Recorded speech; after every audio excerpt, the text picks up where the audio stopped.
l'école normale supérieure de Cachan. C'est l'agence Renzo Piano Building Workshop qui l'a réalisée. Et c'est Anne-Hélène Téménides qui va la présenter. Anne-Hélène. C'est toi qui me donnes le top départ. D'accord. Bonsoir. Ben, on y va. C'est parti. Ah, ça c'est le premier dépôt. Je pensais qu'on commence après. Alors, donc le projet de l'ENS Cachan, c'est un projet sur lequel on travaille depuis un an déjà, avec toute une équipe de maîtrise d'œuvre composée de paysagistes, d'ingénieurs. Alors c'est d'abord, en fait, ce projet c'est d'abord une rencontre, la rencontre entre un maître d'ouvrage et un maître d'œuvre, qui ont des philosophies proches, basées sur la pratique et sur leur pluridisciplinarité. Une école où l'enseignement et la recherche sont imbriqués dans le domaine des sciences fondamentales, des sciences appliquées, mais aussi des sciences humaines. Une agence d'architecture qui a une approche où la technique et l'humain sont totalement liés. C'est un programme complexe, avec 12 départements d'enseignement et 11 laboratoires de recherche qui travaillent ensemble. Un programme riche aussi pour la vie étudiante, pour la vie culturelle. Un restaurant universitaire, un amphithéâtre de 500 places qui sera ouvert aux autres écoles du plateau. Une surface totale de 64 000 m² et une livraison prévue en 2018. Le site est une parcelle de 3 hectares au nord du quartier du Moulon. C'est un terrain qui se situe dans un lieu en mutation, encore peu structuré, qui va se densifier mais à long terme. L'environnement naturel présente 2 problématiques, une forte exposition au vent et un sol argileux qui pose la question du drainage des eaux pluviales. Donc, de la somme de ces contraintes est née l'idée d'un jardin entouré d'une enceinte bâtie, un jardin qui soit protégé des vents, qui soit un lieu vivant, changeant avec le climat et les saisons, un lieu pour la réflexion, les rencontres, la détente, et qui bâtisse l'école sur une certaine intériorité vis-à-vis d'un contexte urbain qui va se mettre en place, mais à long terme.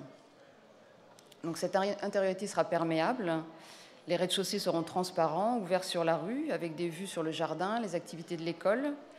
Les façades seront largement vitrées, en double hauteur, ce qui permet de donner une grande qualité de lumière aux espaces intérieurs et de créer une continuité avec le jardin. Le bâtiment est modelé par le soleil, il est plus bas au sud qu'au nord, afin de laisser pénétrer le maximum de lumière dans le jardin. Les arbres eux-mêmes sont étagés en fonction du soleil. L'aile nord épaisse est creusée par un atrium qui conduit la lumière dans les étages inférieurs. Chaque façade est prolongée par des loggias qui servent de brise-soleil. Le bâtiment est aussi dessiné par l'eau. La gestion des eaux pluviales donc, a orienté également la conception du projet. Le jardin en pleine terre, comme les toitures terrasses, permettent de drainer les pluies d'orage. Un bassin linéaire pourra recueillir également les eaux pluviales et les recycler. Ce sera un élément fort du projet qui va créer de la fraîcheur en été, des bruissements d'eau et ouvrir le jardin vers le ciel. La présence des vents forts sur le plateau nous a guidés également et conduit à l'idée de cette enceinte autour d'un jardin protégé.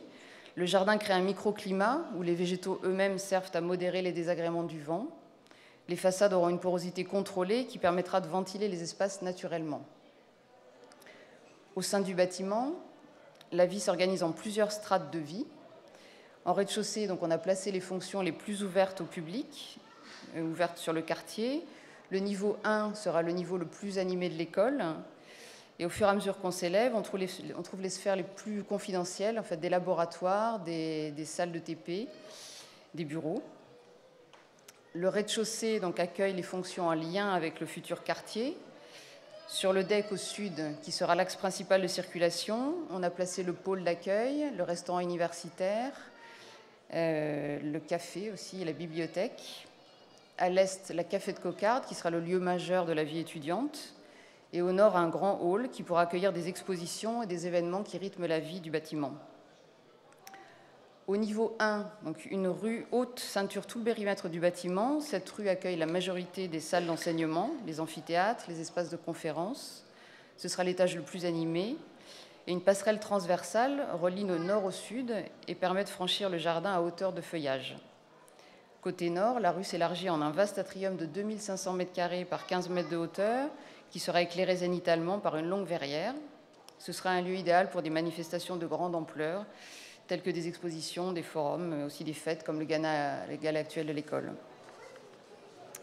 La structure, donc, elle, a été conçue de manière à offrir une grande flexibilité d'agencement des espaces. Les corps de bâtiments sont constitués de portiques en béton de 12 à 16 mètres de portée. et les planchers sont faits de poutres préfabriquées en béton précontraint qui forment des caissons structurels qui servent aussi de gaines de ventilation. Ces caissons sont connectés aux façades par des clapets qui s'ouvrent dès que la température extérieure permet de passer en ventilation naturelle. La reprise se fait alors par des cheminées au tirage aérolique ou solaire. Ces éléments, en fait les poutres-caissons et aussi les cheminées, font l'objet d'une étude qu'on mène avec nos ingénieurs, mais aussi avec les chercheurs et les étudiants de l'école. Le béton donc, est le matériau qu'on a retenu parce qu'il trouve ici un sens, en fait, sur le plan structurel, plastique et sémantique. Il est à la fois noble et simple. Il tient un rôle important dans l'histoire de l'architecture et de la construction, et il fait écho aux activités qui sont pratiquées dans l'école. On le laissera apparent pour montrer sa texture, mais aussi pour que son inertie participe au bon fonctionnement du système thermique.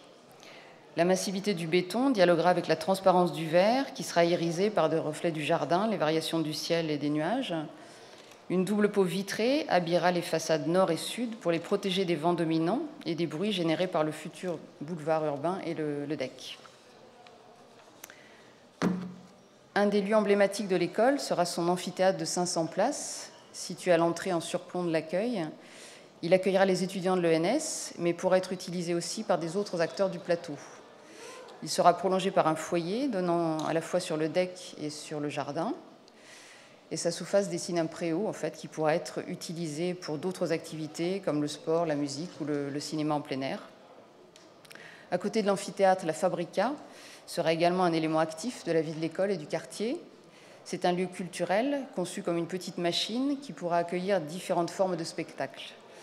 Grâce à des dispositifs simples, l'espace pourra changer rapidement de configuration, passer d'une salle gradinée à une salle à plat, et on pourra y faire du théâtre, de la danse, aussi du concert. Le jardin lui-même pourra occasionnellement être ouvert au public.